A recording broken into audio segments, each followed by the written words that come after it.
Iran और US की जंग में डोनाल्ड ट्रंप की जो हेकड़ी है वो सिर्फ 14 दिन के लिए ही चली है, क्योंकि उसके बाद दुनिया को खुद डिसाइड करना होगा कि भैया तेल वो कैसे लेते हैं, क्योंकि ट्रंप ने तो हाथ खड़े कर दिए।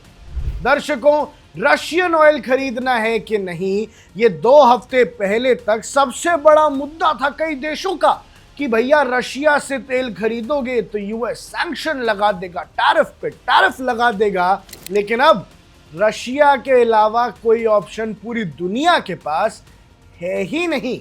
बड़ी खबर यह है कि ट्रंप एडमिनिस्ट्रेशन का डिसीजन, जिसमें रशिया से ऑयल खरीदने पर लगाए थे सैंक्शंस, उनको अब टेम्परली ईज कर दिया गया है। यानी ट्रंप अपनी ही बात से मुकर गया है और जंग को सिर्फ 14 दिन हुए हैं और वो अपने सबसे बड़े दुश्मन रशिया से भी अब पूरी दुनिया को तेल बंटवाने पे आ चुका है।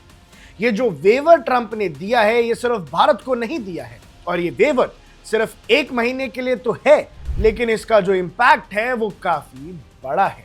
क्योंकि दर्शकों, हकीकत ये है कि तेल अगर अब दुनिया में चाहिए तो वो रशिया ही दे सकता है। सबसे बड़ी खबर ये आ रही है, जो ट्रेजरी सेक्रेटरी हैं स्कॉट बेसेंट, उन्होंने ये कहा है कि एक टेलर्ड और शॉर्ट टर्म स्टेप लिया गया है ताकि यूएस इजराइल ईरान वॉर के इकोनॉमिक इंपैक्ट को मैनेज कर दिया जा सके। और क्रेमलिन ने इस मूव का वेलकम भी किया है और उन्होंने कहा है कि रशिया ग्लोबल एनर्जी मार्केट के लिए इंटेग्रल है। यानी वही ट्रंप, वही यूएस से जो 2 हफ्ते से पहले रशिया का पूरी दुनिया में विरोध करता फिरता था, अब कह रहा है कि यार यहां जंग हो गई है ना, तो अब रशिया से तेल खरीद लो, कोई बात नहीं, हम टैरिफ नहीं लगाएंगे। दर्शकों, बिल ब्राउडर, जो पुतिन के रेजिम के लीडिंग क्रिटिक है, वो कहते हैं कि एक टेरेबल डिसीजन है जो व्लादिमीर पुतिन को रिच करेगा और यूक्रेन वॉर को प्रोलॉन्ग करेगा। यानी अब दुनिया के पास कोई ऑप्शन है नहीं, भारत के पास भी कोई ऑप्शन है नहीं, रशिया से तेल खरीदना ही पड़ेगा। पहले अमेरिका ने रशिया के ऑयल खरीदने वाले कंट्रीज पर काफी स्ट्रिक्ट एक्शंस लिए थे। अगस्त में इंडिया पर 50% इंपोर्ट टैरिफ लगा दिया था। काफी ऑयल टैंकर समुंदर में आइडल हो गए, बायर्स नहीं मिले। अब ट्रंप का ये जो मूव है, ये रशिया के लिए तो रिलीफ है ही है, पर यह दिखाता है कि ट्रंप कैसे पुतिन के आगे झुक गए।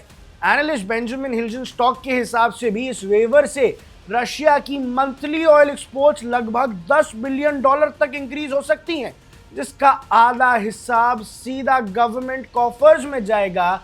यानी अब पुतिन के पास और पैसा आएगा जिससे वो जंग को जारी रख सकते हैं। दर्शकों, अब रशिया के ऑयल एक्सपोर्ट्स फरवरी में लोएस्ट लेवल पर थे यूक्रेन इन्वेजन 2022 के बाद।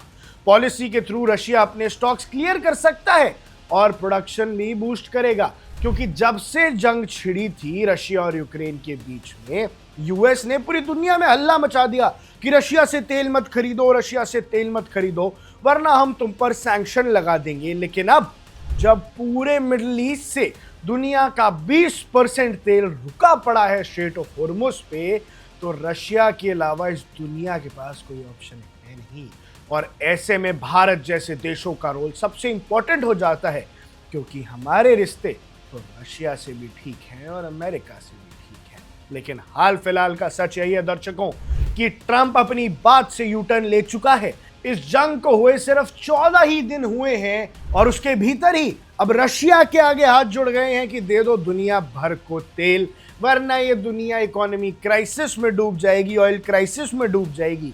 और ऑयल क्राइसिस का खतरा क्यों है ट्रंप को, क्यों डरता है वो ऑयल क्राइसिस से?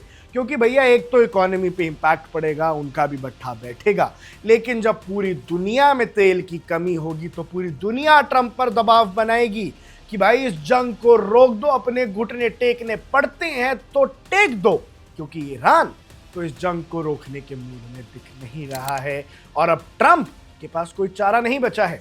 शॉर्ट में ट्रंप का ये decision global energy market, Ukraine crisis दोनों पर इफेक्ट डाल रहा है। एक तरफ जैसे ही ये वेवर्स दिए गए, भारत भी रशिया से तेल मंगवाएगा, कई और देश रशिया से अब तेल मंगवाएंगे, रशिया तक पैसा पहुंच ही जाएगा और यूक्रेन एक बार फिर से घबरा गया है। यूक्रेन डरा पड़ा है और यूक्रेन ने अमेरिका की निंदा की है कि आप ऐसा फैसला क्यों ले रहे हैं। लेकिन दर्शकों, ये जंग का माहौल है। यहाँ दुनिया जब ऊपर नीचे हो गई है, ग्लोबल एनर्जी क्राइसिस आ गया है, तब मुझे भी नहीं लगता कि ज़ेलेंस्की की कोई सुनने वाला है। आपकी क्या राय है, हमें कमेंट सेक्शन में जरूर बताइएगा। आप देख रहे हैं वन इंडिया, मैं हूं आकृष Kaushik. Subscribe to One India and never miss an update. Download the One India app now.